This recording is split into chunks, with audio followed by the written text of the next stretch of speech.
এখন থেকে আর ভরে করা যাবে না। বাড়ির পিছের ঝোপের আড়ালে করতে হবে।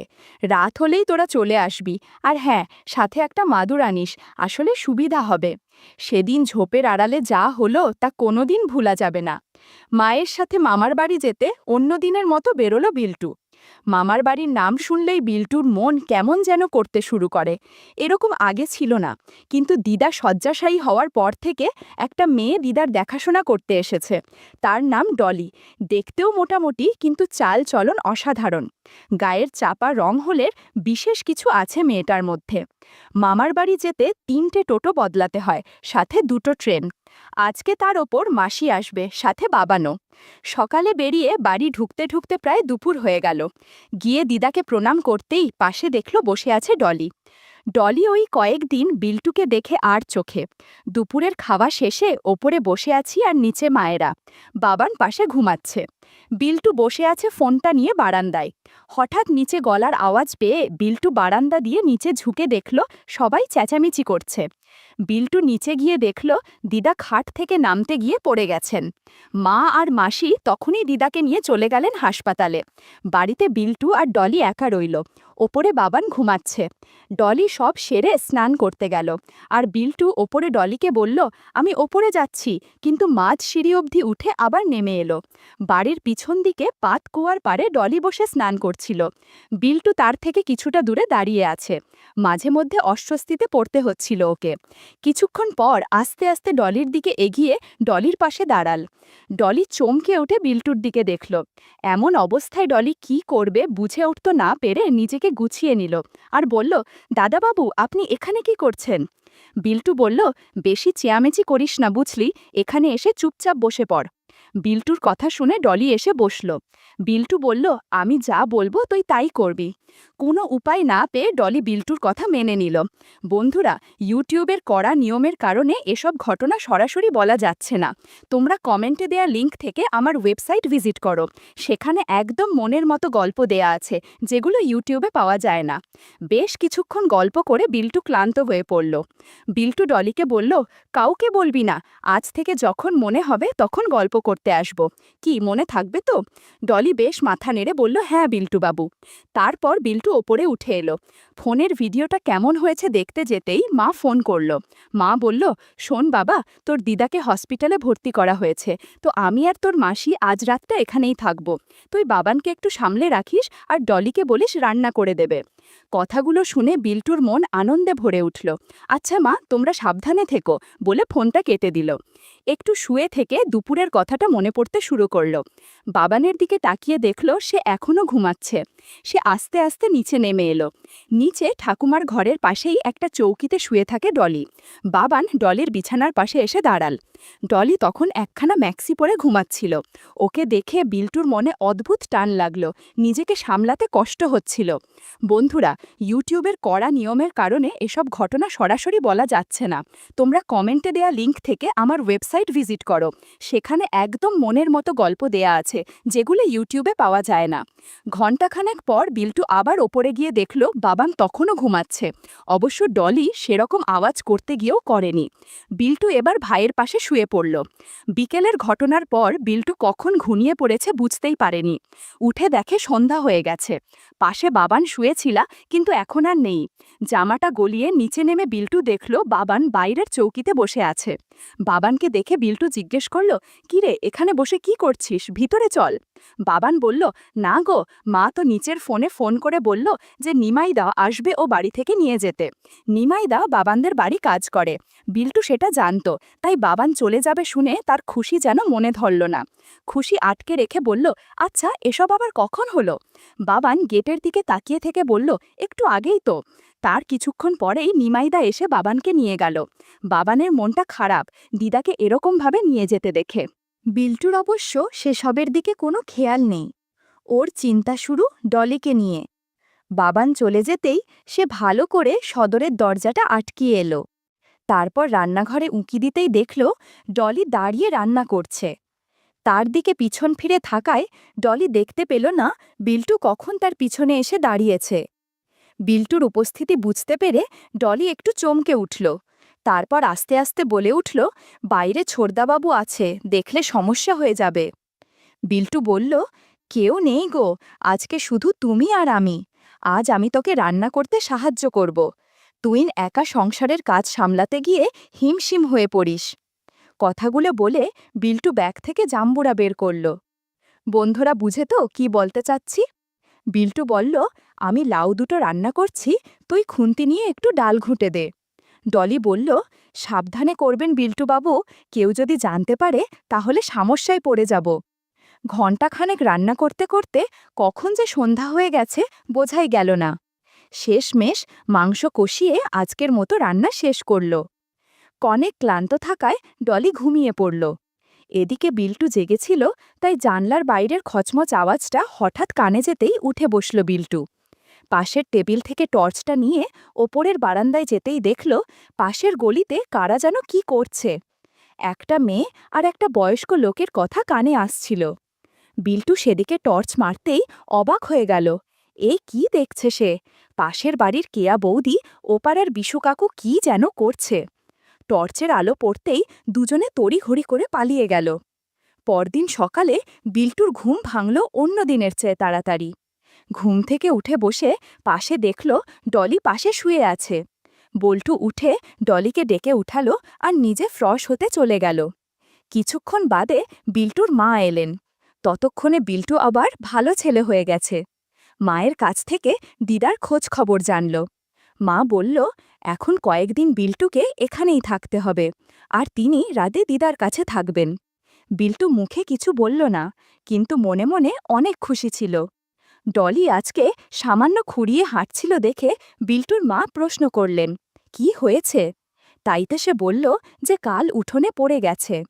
বিল্টুও একই কথা বলল। সন্ধে হতে বিল্টুর মা চলে গেলেন হাসপাতালে। এদিকে বিল্টু বেশ কিছুক্ষণ ডলিকে রান্না কাজে সাহায্য করল। দিয়ে বেশ কয়েকবার রান্না করার কারণে ডলি আর পেরে উঠছিল না। তাই আর বিশেষ কিছু না করে বিল্টু ওপরে উঠে গেল। কি করবে ভাবতে ভাবতে বাড়ির পিছনের অন্ধকারটায় চোখ গেল। আজকেও বিশ্বকাকু দাঁড়িয়ে আছে। এটা দেখে বিল্টুর মাথায় একটা বুদ্ধি আসলো। পিছনের জায়গাটা খুবই অন্ধকার, কাউকে দেখা যায় না। সে ঘর থেকে একটা কালো চাদর গায়ে দিয়ে পিছনের দরজা দিয়ে বেরিয়ে বিশু কাকার পিছনে গিয়ে দাঁড়িয়ে বলল, এই যে আপনি এখানে জাদু দেখান রোজ, তা আপনার বউ আর মেয়ে জানলে কেমন হবে? বিশু কাকা ভয় পেয়ে ছিটকে গিয়ে বলল, কে কে বলল? বিল্টু এবার একটা জোরে হাসি দিল, আর বিশু কাকা ভয়ে উল্টো দিকে দৌড়ে পালালো। মিনিট খানেক পর কেয়া বৌদি এলো। এসেই বিল্টুকে বিশু কাকা ভেবে তার সামনে বসলেন। কোনো ভূমিকা ছাড়াই গল্পের পর্যায়ে চলে গেল দেখে একটু অবাক হলেও বিল্টুর ভালোই হলো। যতই হোক বিশু কাকার গলার আওয়াজ তো সে নকল করতে পারবে না। জাদুর লাঠির জাদু দেখার সময় কেয়া বৌদি অবাক হয়ে গেল। বন্ধুরা, তোমরা বুঝেছ তো কিসের জাদু? সে জিজ্ঞেস করল, আজকে আবার কোন বাবার থেকে ওষুধ খেয়ে এসেছ? বলে বিল্টুর জবাবের অপেক্ষা না করে আবার বলল, আজকে কেমন যেন আলাদা লাগছে। বিল্টু এবার দেখল আর উপায় নেই, শেষে বলল, বিশু কাকা তো ভয়ে পালিয়েছে। কেয়া বৌদি এবার চমকে উঠল বিল্টুর গলার আওয়াজে। বিল্টু, তুই? বলেই দূরে সরে গেল আর ছুটে বাড়ির দিকে চলল। বিল্টু বেশ আশাহত হয়ে বাড়ি এসে রাতের খাবার খেয়ে শুয়ে পড়ল। পরদিন সকালে ডলি এসে বলল, কেয়া বৌদি বিল্টুকে তার বাড়ি ডেকেছে। বিল্টু তৎক্ষণাৎ উঠে কেয়ার বৌদির বাড়ির দিকে পা বাড়াল। কেয়া বৌদির বাড়ি ঢুকতেই বৌদি বিল্টুকে ড্রয়িং রুমে বসালো। কেয়া বৌদিকে আজ অনেক সুন্দর লাগছে। একটা হালকা রঙের শাড়ি পরেছে, সাথে হাতাকাটা লাল ব্লাউজ, চুলটা খোলা আর হালকা লিপস্টিক। কেয়া বৌদি বলল, তুই কি জানিস আমার আর বিশুর সম্পর্কে? বিল্টু বলল, সে জানার কি আছে, সেদিনই তো দেখলাম। আজকে সকালে তো দাদার সাথে দেখা হয়েছিল, ভাবলাম তোমাদের কথা বলে দেই। কেয়া বৌদি বলল, না দয়া করে বলিস না। বিল্টু বলল, আচ্ছা, তাহলে আমি কি পাবো না বললে? কেয়া বৌদি বলল, তোর দাদা কিচ্ছু পারে না। তুই বল, তুমি আমার থেকে বিশুকে আলাদা করবি না। তুই যা বলবি তাই করব। এখন বাড়িতে মা আছে, সন্ধেবেলায় চলে এসো। বলে বিল্টু নিজের বাড়ি চলে গেল। বিকেল হতেই বিল্টুর মা বেরিয়ে গেলেন। বেশ দূরে হাসপাতাল, তাই জলদি বেরোতে হলো। বিল্টুর অবশ্য এসবে কোনো মাথা ব্যথা নেই। মা চলে যেতে সে নিচের ঘরে এসে বসল। ডলি আস্তে আস্তে ঘরের কাজকর্ম করছে। এমন সময় দরজায় কড়া নাড়ার আওয়াজ হতেই ডলি গিয়ে দরজা খুলে দিল। ডলিকে বলাই ছিল, তাই সে কেয়া বৌদিকে নিয়ে ভেতরের ঘরে এসে বিল্টুকে ডাকল। বিল্টু একটা বারমুডা পরে বাইরে এসে দাঁড়াতে দেখে কেয়া বৌদি আর ডলি দাঁড়িয়ে আছে। কেয়ার পরনে একটা সাধারণ শাড়ি, সকালের মতো অত সাজ নেই তার।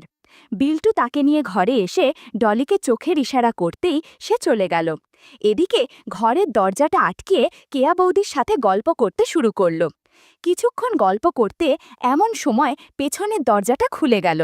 কেয়া বৌদি চমকে সেদিকে তাকাল, দেখল ডলি একটা হালকা রঙের গামছা জড়িয়ে ঘরে ঢুকছে। বিল্টু হেসে বলল, কিরে, তুইও গল্প করবি নাকি? কেয়া বৌদি একটু ইতস্তত বোধ করে বলল, আচ্ছা, কিন্তু ও গামছা জড়িয়ে ঘুরছে কেন? ডলি বলল, ছোটা বাবুই তো এখন আমার মালিক, তিনি বলেছেন, তাই তার ইচ্ছেতে আমি এরকমই থাকব। ডলি একটা ট্রে করে লাল পানি এনেছে, সেগুলো গ্লাসে ঢেলে সার্ভ করল আর বিছানায় বসল।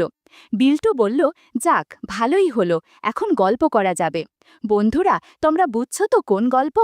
সেদিন অনেক রাত অবধি আড্ডা হয়েছে। তিনজন অনেক ক্লান্ত থাকায় কে কখন ঘুমিয়েছিল মনে নেই কারোর। হঠাৎ বিল্টুর ঘুম ভাঙল ডলির ডাকে। উঠে দেখে বেশ রাত হয়ে গেছে। সে পাশে ফিরে কেয়া বৌদিকে দেখে চমকে গেল আর ডলিকে জিজ্ঞেস করল, কিরে, কেয়া বৌদি এখনো এখানে কি করছে?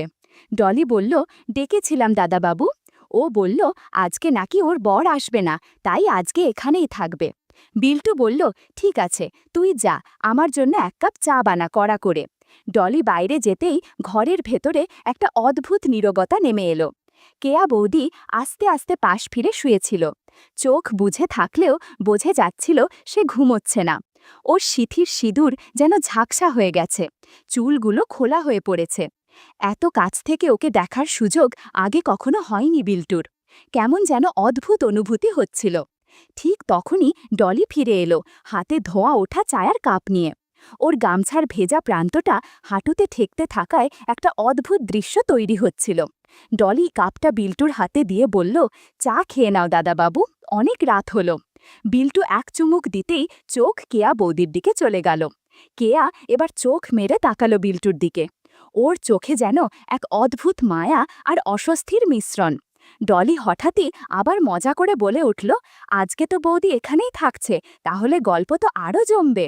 বিল্টু একটু হেসে চুপ করে গেল, কিন্তু ভেতরে ভেতরে তার কৌতূহল আর অস্থিরতা বেড়েই চলল। চায়ের কাপ নামিয়ে রেখে সে উঠে দাঁড়াল। ঘরের ভেতরটা অন্ধকার, শুধু টিম টিম করে একটা ছোট্ট ল্যাম্প জ্বলছে। সেই আলোয় তিনজনের ছায়া মিশে যাচ্ছে একে অপরের সঙ্গে। ডলি এসে হঠাৎই কেয়া বৌদির পাশে বসল। গামছাটা ঠিক করতে করতে বলল, বৌদি, ভয়ের কিছু নাই, ছোটাবাবু আছেন তো? কেয়া বৌদি আস্তে হেসে বলল, তোর এই সাহসী কথাগুলোই আমার ভরসা। ঘরের বাতাস ভারী হয়ে উঠছিল। বাইরের রাতটা যেন থেমে গেছে। ঘরের ভেতরে নীরবতা নেমে এসেছিল।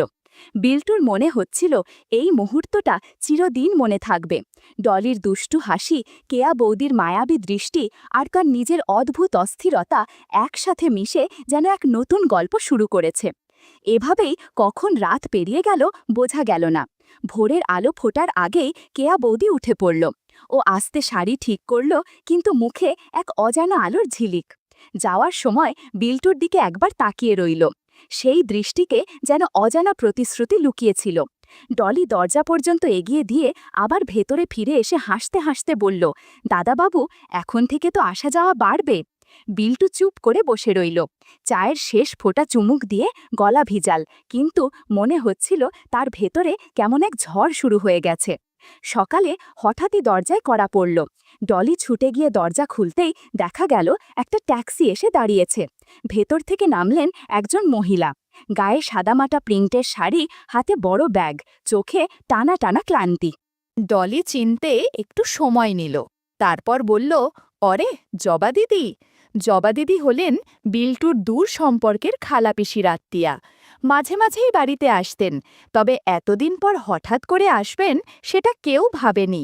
তিনি সরাসরি ঘরে ঢুকে বললেন, হাসপাতালে তোমার দিদাকে দেখতে গিয়েছিলাম, ভাবলাম এখানে থেকে ঘুরে আসা যাক। ডলি তড়িঘড়ি করে ব্যাগটা নিয়ে ভেতরে ঢুকালো। মুখে হাসি ফুটালেও ভেতরে কেমন যেন অস্বস্তি বোধ করছিল, কারণ এতদিন যা কিছু চলছিল এখন সব কিছু সামলানো কঠিন হয়ে যাবে। বিল্টু তখন সবে উঠেছে, গায়ে হালকা বারমুডা, চুল এলোমেলো। জবা দিদিকে দেখে একটু অপ্রস্তুত হয়ে গেল। কেয়া বৌদি তখনও ভেতরে বসেছিল, দরজার ফাঁক দিয়ে সব দেখতে পেয়ে ওর বুক ধকধক করতে লাগলো। এখন যদি কিছু ধরা পড়ে যায়। জবা দিদি ঘরে ঢুকতেই দেখে সারা ঘর এলোমেলো, মেঝেতে শাড়ি, ব্লাউজ, পেটিকোট আরও কত কি এদিক সেদিকে পড়ে আছে। একটু পর লক্ষ্য করল বিছানায় শ্যাম্পু পড়ে আছে। জবা দিদি বলল, ঘরের এই অবস্থা কেন? কেউ কোনো উত্তর দিল না। সবাই টেনশনে পড়ে গেল, কি বলবে না বলবে। জবা দিদি আবার বলল, বুঝেছি, বাড়িতে কেউ নেই বলে অগোছালো হয়ে আছে। সেদিন কোনো মতে সময় কেটে গেল। রাত হতেই ডলি আর কেয়া বৌদির মন হতাশ হয়ে পড়ল, কেননা জবা দিদির কারণে এখন আর কিছুই করা যাবে না। বিল্টু বলল, এসব নিয়ে ভাবতে হবে না, জবা দিদি ঘুমিয়ে পড়লে আমরা ঘরের পিছের ঝোপের আড়ালে চলে যাব, সেখানে বসে গল্প করা যাবে। এমন কথা তেমন কাজ। জবা দিদি ঘুমানোর পর তিনজন ঝোপের আড়ালে চলে গেল। খোলা আকাশের নিচে অনেক সময় কাটল। পোকামাকড়ের শব্দ আর ব্যাঙের ডাকে কেউ কিছু টের পেল না। বেশ ভালোই চলছিল তাদের দিনকাল।